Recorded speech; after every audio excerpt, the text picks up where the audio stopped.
And joining us now on Sports Plus is Steve Savard. Has a nice ring to it. Savard on Sports Plus. How does that feel, Steve?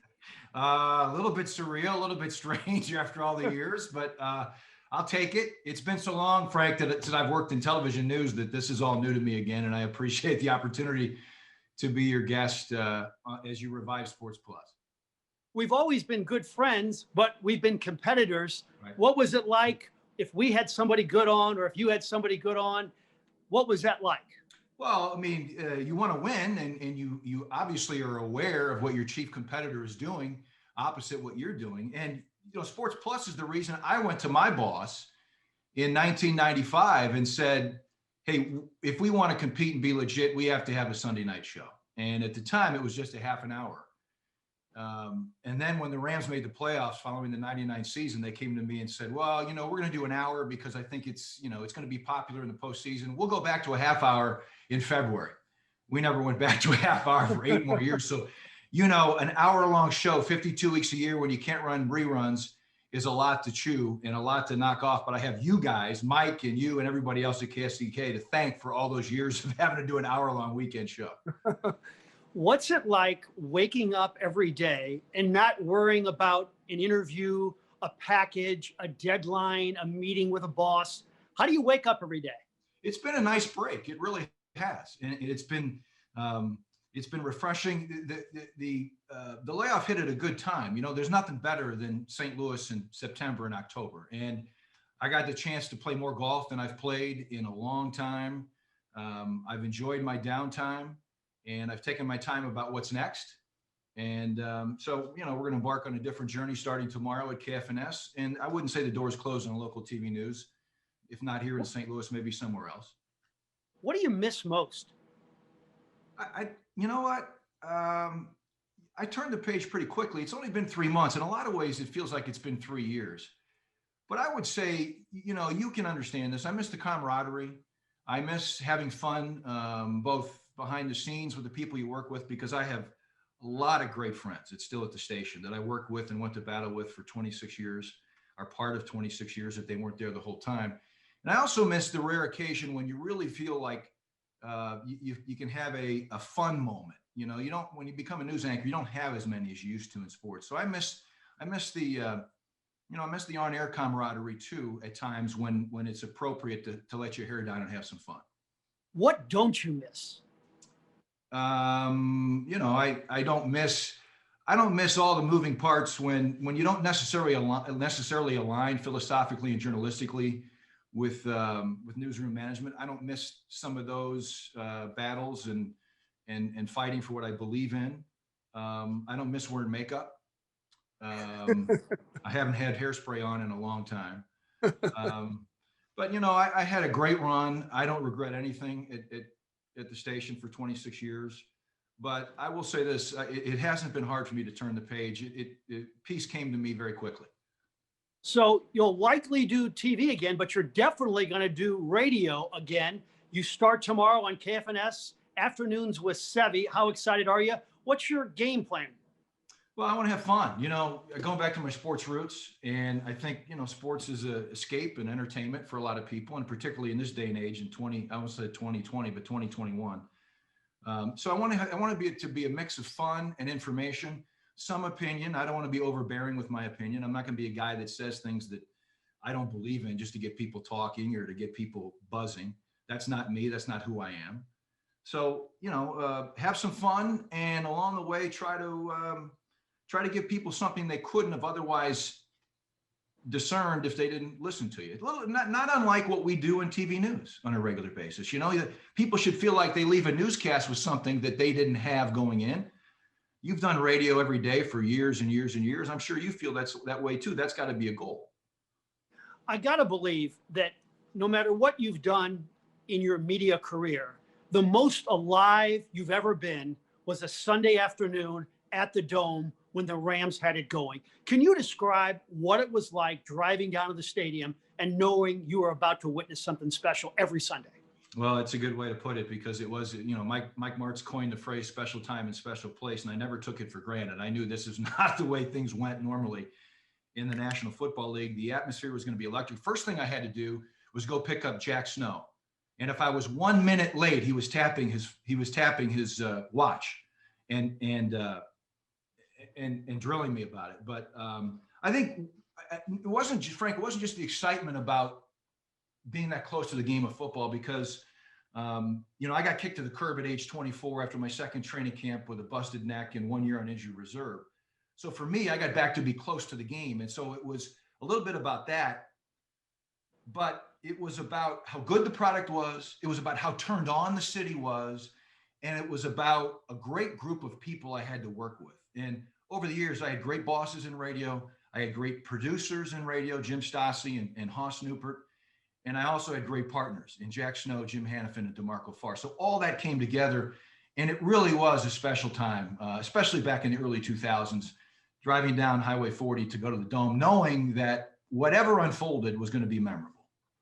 I'm wondering how difficult it was for you at the end when you kind of knew that the owner was going to move his football team out of your hometown, and yet you're being paid by that owner. You are the voice of the Rams. Did you bite your tongue? Did you have some lingering bitterness, or did you just, hey, I can't worry about that, I got to call a game today? Mostly the latter. I had a job to do, and as long as I had that job, I owed it to the organization. I owed it to the coaching staff, the players, the fans, to do the best job I had. I didn't get involved in all that during the season. I shut it out. It didn't hit home with me that the Rams were going to leave until early December, when the NFL relocation application was released. And at that point, the cat was out of the bag, and we knew what was going on. They were gone. And so that last month was difficult for me. It really was. I was walking a fine line. Up until that point, I had kind of dismissed myself from what may happen because I owed it to the people I talked about. I will tell you this. We were leaving the booth in Santa Clara, the final game in January of 2015. And DeMarco and I usually would pack up, and after we were done with our post-game radio duties, we'd walk down to the bus together. And so I stopped and turned around at the door, and I took a photo for posterity's sake, knowing that it was going to be my last time in a Rams radio booth. And he said, "What are you doing, man? We'll be back." And I looked at him and I said, "I won't." And I don't think he believed me, or at least he didn't want to let on that he believed me. But I knew that would be my last game one way or the other. I have no regrets about it. What did you think at the end when they characterized St. Louis as not being a football town and basically only a baseball town? That relocation application was a work of fiction. It was, pardon my French here, it was crap. It was a complete work of fiction. This is a great sports city. This is a three-sport sports city.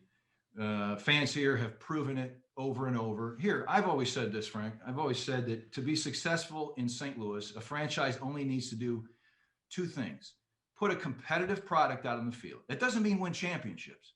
Look at the Blues fan base and how loyal they were for 52 years until they finally cashed in.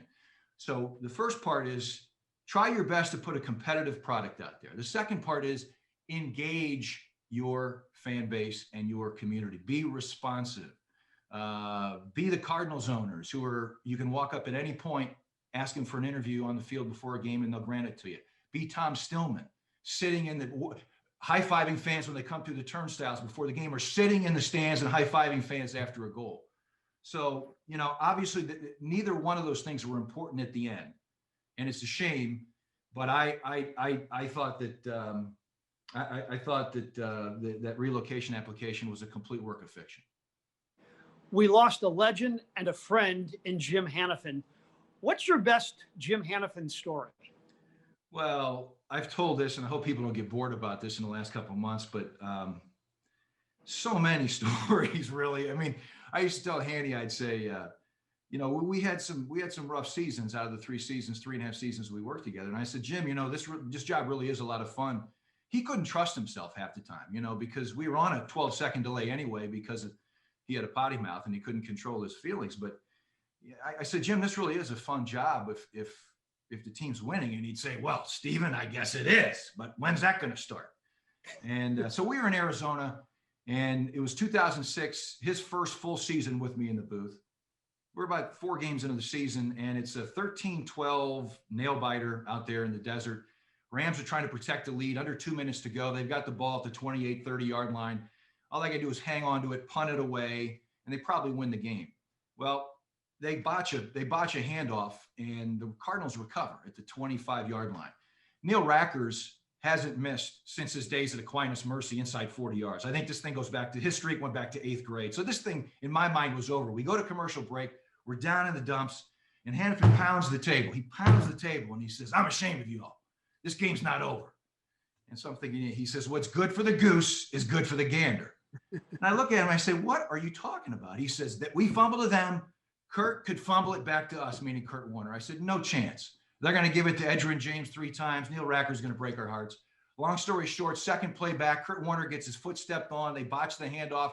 Rams recover. I lose my mind. It was a terrible call by me, but the improbability of it all just overwhelmed me. And Hanny stands up and just starts screaming at the top of his lungs over me. I told you. What did I tell you?" And then he says, "Oh man, I'm cramping up. I got a cramp. I can't move." And screams out. So for the rest of his tenure in the booth with me, we made sure at the fourth quarter, we got 3 or 4 bottles of water for him and made sure he got no more cramps in the fourth quarter after that. What's it like when you're in a grocery store now, or I know probably you're not going to a lot of malls or a lot of restaurants, but when you're in public, what are you hearing from the people? People have been so nice. I mean, just the response has been great. I don't want to say overwhelming because, Frank, I'm not given to hyperbole, and that sounds really self-serving. But I've been really touched since September 17th about the people that have contacted me and what they've said mostly. Frank, you know this. So much of this business is subjective, not objective. There are very few things you can control about how people perceive you. I've always believed the two things that are in your control: how professional you are and how prepared you are. And that's what matters to me. And so I've gotten the professional compliment, not only from peers, but from viewers. And that means really as much as anything to me. And when some of my coworkers passed along to me, they appreciated my integrity. That also hit home with me and meant a lot. But 99.9% of the people, they've just been very, very nice and asking me, really what's next and wishing me the best. And I certainly appreciate it.